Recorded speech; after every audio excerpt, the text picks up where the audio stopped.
நன்றி நன்றி. திரு லக்ஷ்மணன், இந்த தீர்ப்பு குறித்த உங்கள் பார்வை என்ன? இது முழுமையான வெற்றியா அல்லது அதுல இன்னும் கூடுதலான சட்ட ரீதியான வாய்ப்புகள் திரு ஓ பன்னீர்செல்வத்துக்கு இருக்குன்னு பாக்குறீங்களா? திரு KP முனுசாமியினுடைய உரையிலிருந்து அவருடைய உரையாடல இருந்தே கூட நீங்க தொடரலாம். ஈரோடு இடைத்தேர்தல் வாக்குப்பதிவுக்கு இன்னும் சில நாட்களே இருக்கிற நிலையில எடப்பாடியின் முயற்சியால், எடப்பாடியால் அல்ல, எடப்பாடியின் முயற்சியால் கூட்டப்பட்ட பொதுக்குழு செல்லும் என்ற ஒரு தீர்ப்பு வந்தது எடப்பாடி அணியினருக்கு மிக நிச்சயமாக ஒரு கூடுதல் உற்சாகத்தை தரும். இரட்டை இலையில் அதிமுக போட்டியிடுவது உண்மையான அதிமுக தொண்டர்களுக்கு உற்சாகத்தை தான் தந்திருக்கும். இந்த தீர்ப்பு எடப்பாடியுடைய ஆதரவாளர்களுக்கு கூடுதல் உற்சாகத்தை தந்திருக்கும். அண்ணன் KP முனுசாமி ஒரு மூத்த தலைவர், உள்ளாட்சி போன்ற முக்கியமான துறைகளுக்கு அமைச்சராக இருந்தவர். இந்த தீர்ப்பை தவறாக புரிந்து கொண்டிருக்கிறார் அல்லது முழுமையாக படிக்கவில்லை. இது துரதிருஷ்டவசமானது. ஒற்றை தலைமை எடப்பாடி தான் என்று இன்றைய தீர்ப்பு உறுதி செய்து விட்டது அப்படின்னு ஒரு வார்த்தையை சொல்றார். மிக நிச்சயமாக இல்லை. நான் அதை அரசியல் ரீதியா ஒத்துக்குவேன். OPS இப்போ போட்டி போட்டுக் கொண்டிருக்கிற அதிமுக எனக்குத்தான் என்று போட்டி போட்டிருக்கிற OPS இடமிருந்து இந்த கட்சி விலகி போய் 3 வருஷம் ஆயிடுச்சு. இந்த சட்ட போராட்டத்துக்கு முன்னாடி அரசியல் ரீதியா சொல்றேன். இன்னைக்கு ஆவணப்பூர்வமாக நிரூபிக்கப்பட்டபடி நிர்வாகிகள் ரீதியாக பார்த்தோம்னா பொதுக்குழு உறுப்பினர்கள், MLAக்கள், MPக்கள், மாவட்ட செயலாளர் பார்த்தா ஒட்டுமொத்தமாக கட்சி எடப்பாடியின் கைகள்ல தான் இருக்கு. ஆனால் அந்த அரசியல் உண்மைக்கு இன்னும் சட்ட அங்கீகாரம் கிடைக்கவில்லை. இதுதான் நிஜம். நான் சொல்றேன். இந்த தீர்ப்புல பொதுக்குழு செல்லும்னு சொல்றாங்க. எந்த பொதுக்குழு செல்லும்?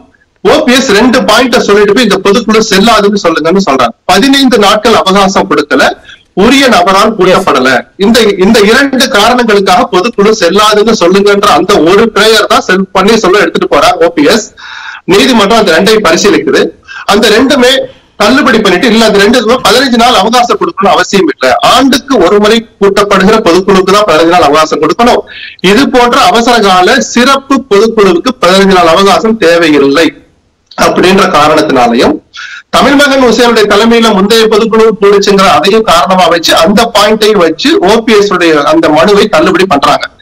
இந்த வாதம் நடந்துட்டு இருக்கு. இந்த வழக்கினுடைய வாதம் உச்சநீதிமன்றம் நடந்துட்டு இருக்கும்போது கார்த்திகை செல்வன் எடப்பாடி தரப்பு வழக்கறிஞர் ஒரு வார்த்தையை சொன்னார். இவ்வளவெல்லாம் பேசுறாங்களே OPS தரப்பினர், தன்னை கட்சியை விட்டு நீக்கினதை தவிர என்னைக்காவது கோர்ட்டுக்கு போயிருக்காரா, இல்ல இந்த கோர்ட்லயாவது அதை பத்தி வாதத்தை முன்வைக்கிறாரா அப்படின்னு ஒரு வார்த்தையை எழுப்பினார். OPS தரப்பு மௌனம் காத்தது. ஏன்னா கட்சியை விட்டு சும்மா ஒரு அறிக்கை மூலமா நீக்கல. அந்த பொதுக்குழு பேசுமா அந்த 2 முக்கியமான தீர்மானங்கள். ஒண்ணு உதயகுமார் வாசிச்ச, முன்னாள் அமைச்சர் உதயகுமார் வாசிச்ச தீர்மானம். இந்த பொதுக்குழு ஏகமனதாக எடப்பாடி பழனிசாமி இடைக்கால பொதுச் செயலராக அங்கீகரிக்கிறது. அந்த மிகுந்த கரகோஷத்துக்கு இடையில அது ஒரு தீர்மானம் நிறைவேற்றப்பட்டது. நத்தம் விஸ்வநாதன், இங்க நம்ம கூட்டம் கூட்டிக்கிட்டு இருக்கிறோம், அங்க கட்சி ஆபீஸ போய் அடிச்சு நிறுத்துறாரு, இப்படிப்பட்ட ஒரு துரோகி நமக்கு வேண்டாம் அப்படின்னு சொல்லி அவருடைய முன்முயற்சியால OPS கட்சியிலிருந்து நீக்குகிற தீர்மானத்தை நத்தம் விஸ்வநாதன் முன்னெடுக்கிறார். இந்த 2 தீர்மானங்களும் மிக முக்கியமான தீர்மானம். அந்த தீர்மானத்தை பத்தி இன்னைக்கு உச்சநீதிமன்றம் சொல்லி இருக்கு. என்ன தெரியுமா சொல்லி இருக்கு? நீதியை நிலைநாட்டுவதற்காக, இந்த இன்ட்ரெஸ்ட் ஆஃப் ஜஸ்டிஸ், நாங்கள் அந்த தீர்மானத்தை ஓப்பனா வைக்கிறோம். நாங்க அதுக்குள்ள போக விரும்பல. Open to be agitated. யார் வேணாலும் அதை பத்தி எதிர்கருத்தை சொல்லலாம், நியாயப்படுத்தியும் சொல்லலாம். இந்த நீதிமன்றத்திலே கூட OPS அந்த தீர்மானங்களை எதிர்த்து சில கருத்துக்களை சொன்னார். எடப்பாடி அதை நியாயப்படுத்தி சில கருத்துக்களை சொன்னார். ஆனால் நாங்கள் அதற்குள் போக விரும்பவில்லை. இந்த வாசகங்கள் அப்படியே இருக்கு. அண்ணன் முனுசாமி மட்டுமல்ல, எல்லோருமே பத்திரிகையாளர் கூட, ஊடகங்களும் முதல்ல படிக்கணும். ஒரு பத்திரிகையாளர் இன்னைக்கு வைக்கப்படுற அத்தனை ஊடகங்களும் தவறாகத்தான் இன்னைக்கு செய்தி வெளியிட்டாங்க. ஏன்னா பொதுக்குழு செல்லும்னு சொன்னது நிஜம். இடைக்கால பொதுச்செயலராக எடப்பாடி தேர்வு செல்லும்ன்ற வார்த்தை தீர்ப்பில் 80 பக்கத்தில் எங்கேயுமே இல்லை. செல்லும் அப்படின்னா அதுல நிறைவேற்றப்பட்ட தீர்மானங்களும் சொல்ல பொதுவாகவே தீர்ப்புகள் ஒரு நிகழ்வு செல்லாதுன்னு சொன்னா அதில் எடுக்கப்பட்ட அத்தனை முடிவுகளும் செல்லாது. ஒரு நிகழ்வு செல்லும்னு தீர்ப்பளிச்சா அதில் எடுக்கப்பட்ட அத்தனை முடிவுகளும் செல்லும்னு தான் அர்த்தம். இதுதான் சட்ட நடைமுறை. ஆனால் இன்னைக்கு உச்ச நீதிமன்றம் தானாக முன் வந்து ஸ்பெசிபிக்கா நாங்க ஏன் இதை சொல்றோம்னா அப்படின்ற வார்த்தையில இருக்கு கார்த்திகை செல்வன். நாங்க ஏன் ரெசல்யூஷனை பத்தி ஸ்பெசிபிக்கா சொல்றோம்னா, நீதியை நிலைநாட்ட தீர்மானத்துக்குள் நாங்கள் போக விரும்பவில்லை. 2 விஷயத்தை நீங்க சொல்ற முக்கியமான புள்ளி நான் மறுக்கல. 2 விஷயத்தை நான் உங்களுக்கு குறிப்பிடுறேன். கடைசியா இருக்கிற ஆபரேட்டிவ் போர்ஷன் உங்களுக்கு தெரியும், நம்ம பல நாள் நீதிமன்றத்தினுடைய தீர்ப்புகளை பார்க்கிறோம். ஆபரேட்டிவ் போர்ஷன்ல சொல்றதுல ஒண்ணு, இந்த பெட்டிஷன்ஸை டிஸ்மிஸ் பண்றோம். அதாவது திரு ஓ பன்னீர்செல்வம் சார்பாக போடப்பட்ட இந்த பொதுக்குழு செல்லாதுன்னு கேட்கக்கூடிய அந்த கோரிக்கை மனு தள்ளுபடி செய்யப்படுகிறது. 2வது, 2 நீதிபதிகள் கொண்ட சென்னை உயர்நீதிமன்றத்தினுடைய அமர்வினுடைய தீர்ப்பு ஏற்றுக்கொள்ளப்படுகிறது. ஆமா.